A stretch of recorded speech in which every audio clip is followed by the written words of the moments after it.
드디어 리플의 다큐멘터리가 전 세계에 오픈되었습니다. 여러분들도 아시는 것처럼 요즘 OTT 플랫폼의 위력은 엄청나게 강합니다. 예를 들면 최근 방영된 요리 경연 프로그램 흑백요리사가 있죠. 흑백요리사에는 100명의 뛰어난 요리 실력을 가진 셰프들이 나왔고 대중들은 이들에게 열광했죠. 그리고 그들의 실력은 많은 사람들에게 인정받게 되었고 그 파급 효과는 엄청났습니다. 출연한 셰프들의 식당 검색량은 74배 증가했고 예약률이 4,900%까지 증가하기도 했습니다. 이처럼 OTT 콘텐츠가 미치는 영향은 강력합니다. 이렇게 강력한 효과를 뽐내고 있는 OTT 플랫폼의 암호화폐로서는 두 번째로 리플의 다큐멘터리가 방영을 시작했습니다. 리플 다큐멘터리의 제목은 리플 언리시드입니다. 리쉬는 줄에 메어두다 라는 뜻이죠. 거기에 부정 접두어까지 붙어서 언리시드가 되니까 묶여있던 줄에서 풀려나 강력한 반응을 불러일으키다 가 됩니다. 그래서 이번 다큐멘터리의 주제는 리플 줄에서 풀려나 강력한 반응을 일으키다 가 되는 거죠. 이 제목을 보면 리플에게 있었던 일들이 주마등처럼 스쳐 지나가죠. 리플은 2020년 말부터 계속해서 SEC라는 줄에 묶여 있었습니다. 그리고 최근 트럼프의 당선과 함께 그 줄에서 풀려났고 세상에 강력한 반응을 불러일으키고 있죠. 하지만 여기서 리플을 계속해서 지켜보신 분들은 이상한 낌새를 느끼셨을 겁니다. 바로 리플 다큐멘터리의 제목은 트럼프가 당선되긴 전인 24년 상반기에 이미 정해져 있었다는 거죠. 마치 24년 상반기부터 본인들은 줄에서 풀려나 세상에 강한 반응을 불러일으킬 것을 알고 있었던 것처럼 행동한 거죠. 사실 리플의 세력은 결국 리플이 SEC의 줄에서 풀려나게 될 것을 알고 있었습니다.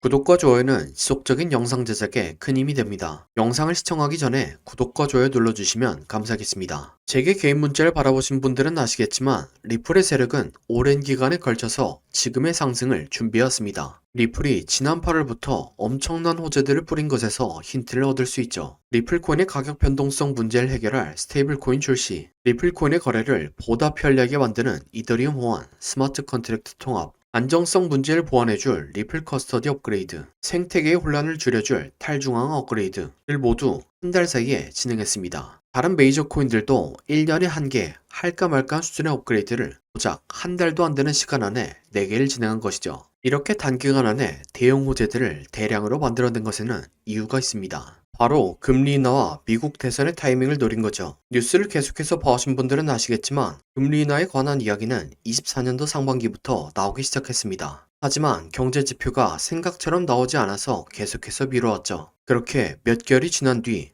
8월부터 금리 인하가 확 실시되는 분위기였습니다. 경제 지표는 금리 인하가 진행되어야 하는 수준에 이르렀고 이를 강력하게 주장하는 사람들이 생겨났기 때문이죠. 그리고 이걸 지켜본 리플에서는 본인들이 몇 달 몇 년을 묵혀온 카드들을 모두 꺼냅니다. 리플의 스테이블 코인은 4월 달에 얘기를 꺼냈었지만 하반기에 출시, 지속적으로 나오던 편의성에 대한 문제점을 묵인하다가 갑자기 출시한 이더리움 호환 스마트 컨트랙트 통합, 2014년부터 지속해서 대두되던 암호화폐의 안정성 문제를 해결할 커스터디 업그레이드를 처리했습니다. 거기에 활용 점정으로 리플이 만들어진 2012년부터 가장 큰 욕을 먹었던 탈중앙화 문제가 있죠. 이더리움의 창립자인 비탈릭 부테린도 리플의 중앙화를 문제 삼았었습니다. 코인에 대해서 공부를 많이 하신 분들은 아시겠지만 탈중앙화 문제는 암호화폐 쪽에서 엄청나게 민감한 문제입니다. 바로 리플이 속한 암호화폐의 성장은 탈중앙화와 함께 시작되었기 때문이죠. 여러분들도 아시는 것처럼 최초의 블록체인 코인은 비트코인입니다. 이런 비트코인의 탄생은 2008년 세계 금융위기와 함께 시작되었습니다. 당시 글로벌 금융 시스템은 은행의 과도한 대출과 파생상품 거래로 인해 붕괴 직전에 있었죠. 일명 서브프라임 모기지 사태입니다. 이로 인해서 당시의 미국의 투자은행이었던 리먼 브라더스가 750조 규모의 부채를 안고 파산했습니다. 그리고 연이어 미국의 은행들이 대규모로 파산할 위기에 처해 있었죠. 이를 지켜보던 정부에서 구제금융으로 막아주는 상황이 발생합니다. 여러분들도 아시는 것처럼 정부에서 집행한 자금은 세금으로부터 나온 돈이죠. 이 돈으로 은행에 아무런 책임도 묻지 않고 살려준 겁니다. 결과적으로 잘못은 중앙은행과 정부에서 했는데 부담은 일반 시민들이 지게 된 것이죠. 이에 대해서 금융권의 능력과 정부의 일처리 방식에 불신을 가지는 사람들이 많아지게 되었고 중앙기관에 의존하지 않는 새로운 금융 시스템의 필요성이 제기되었습니다. 이러한 필요성을 충족시켜준 천재가 등장합니다. 바로 비트코인의 창시자 사토시 나카모토입니다. 사토시 나카모토는 2008년 10월 31일 본인이 직접 만든 비트코인의 철학과 작동 원리를 담은 백서를 세상에 배포하게 되죠. 그렇게 탄생한 비트코인은 중앙 집권적인 금융 시스템에 대해서 불신이 생길 때마다 관심을 받았습니다. 그리고 만들어진 지 20년도 안 돼서 모든 자산 중 7번째로 높은 시가총액을 가지는 자산이 되었습니다. 이런 스토리가 있었기 때문에 비트코인에는 많은 팬덤이 있으며 코인은 탈중앙화의 상징이 되었죠. 하지만 리플은 다른 코인들과 다르게 탈중앙화에서 거리가 멀었습니다. 코인을 최초 발행했을 때 총 1000억 개의 코인이 발행되었는데 그중 60%를 리플랩스에서 보유하고 있었고 나머지 40%를 유통한 거죠. 여러분들도 아시는 것처럼 전체 수량의 상당수를 차지하며 가격을 통제할 수 있고 유동성에 영향을 줘서 시장을 혼란스럽게 만들 수 있습니다. 이 때문에 리플은 발행될 당시부터 지금까지 코인이 평등한 금융시스템의 상징인 분위기에서 평등하지 않은 운영을 시도했다는 이유로 욕을 먹어왔죠. 그래서 리플랩스는 본인들의 공식 블로그에 2017년부터 약 550억 개의 리플을 에스크로 계정해 락업회로 발표했습니다. 이에 따라서 매달 약 10억 개의 리플이 에스크로에서 해제됩니다. 락업을 하게 되면 리플의 일정량은 시장에서 판매되고 그 외의 모든 수량은 에스크로 계정에 묶이게 되어 시장의 유동성과 가격 안정성을 지킬 수 있죠. 시간이 지나면 지날수록 리플이 탈중앙화가 진행되고 있는 것이죠. 그런데 생각해보면 하나의 의문이 생길 수 있습니다. 리플이 최초 발행 당시 보유하던 600억 개의 코인 중 550억 개를 에스크로 계정에 락업하면 50억 개는 본인들이 소유하게 되는 것이죠. 그러면 남은 50억 개로도 큰 영향을 줄 수 있는 것이 아니냐라는 의문입니다. 그리고 에스크로 계정에 묶여있던 것은 확실히 사용 못하는 게 맞냐 하는 것이죠. 여기에 대한 해답을 탈중앙 업그레이드를 통해서 확실히 해결한 겁니다. 이렇게 리플은 본인들의 마지막 퍼즐을 금리나 시기에 맞춰서 완성시켰습니다. 그리고 미국 대통령 선거는 누가 되더라도 리플은 수혜를 볼 수 있도록 준비를 했죠. 트럼프와는 리플의 대표인 브래드 갈링하우스가, 해리스와는 리플의 창립자인 크리스 라슨이 포섭에 들어간 거죠. 결과적으로 리플은 누가 대통령에 당선되든 상관이 없었던 거죠. 그래서 리플의 CEO인 브래드 갈링하우스는 미국 대선의 결과가 나오기도 전에 대선에서 누가 이기든 상관없다 라는 식의 말을 했죠. 그리고 리플의 계획한다니까 거의 막바지에 이렇습니다. 이렇게 말씀드린 이유는 바로 하이먼 민스키 모델과 과거 사례 때문입니다. 민스키 모델은 자산 가격의 붐과 버스 과정을 설명하는 금융 불안정성 가설입니다. 이 모델은 세 단계로 나뉘며 시장이 어떻게 변동하는지 보여주죠. 해치 금융 단계는 초기에는 소수 현명한 투자자들이 자산의 가치를 알아보고 매수합니다. 투기적 금융 단계에서는 이후 기관들이 자산의 가치를 두기 시작하며 자금이 대거 유입되고 가격이 상승하죠. 혼지 금융 단계에서는 마지막으로 대중들이 언론의 주목을 받는 자산을 대거 매수하며 가격이 폭등하지만 초기 투자자와 기관들은 이를 거품으로 보고 매도해 시장에서 빠져나갑니다. 리플의 다큐멘터리는 대중의 참여로 거품이 끼기 좋은 타이밍이라는 생각입니다. 또한 비슷한 사례를 비트코인에서도 볼 수 있죠. 비트코인의 지난 고점은 21년도 12월에 만들어졌습니다. 그리고 이때는 암호화폐 최초로 비트코인 선물 ETF 승인이 되었던 때죠. 암호화폐 최초의 ETF라는 상징적인 호재가 나왔지만 약 1년 동안 80%에 가까운